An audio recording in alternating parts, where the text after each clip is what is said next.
The press, stop it. Look at Putin. Putin is showing who the Negroes are.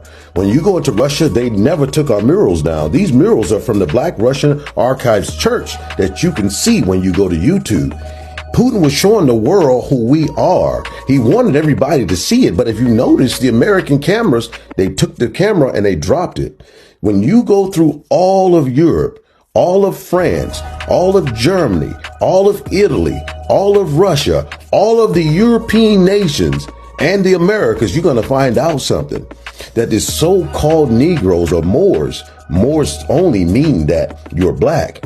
Moors ran everything. And a lot of these Moors were Jews. Some were Sephardic Jews.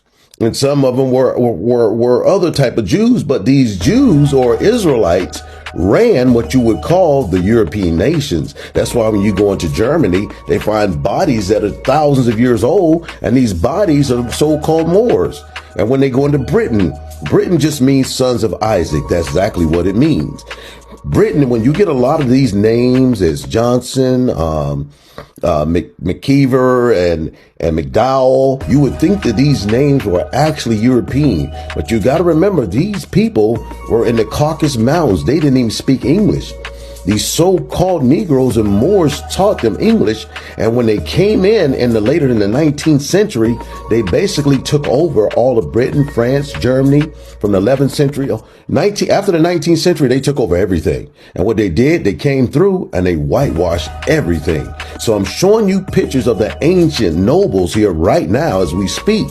As a matter of fact, here's a picture here of the painting by Michelangelo, and it's in the Sistine Chapel, and it's of Joseph and Jacob. Here's another one of Moors fighting what they call wild men. And here's a picture of Robert Pufus by Jean Farkas, or king. He was a king in Britain. And here are coats of arms. These are different nations of Britain, of different people who are Moors. Now, look here, the Holy Roman Emperor, Charles V. Isn't this something, folks? But get this. Look at what we call Columbus. He was a Sephardic Jew. That's why he had to come here, because no one else could.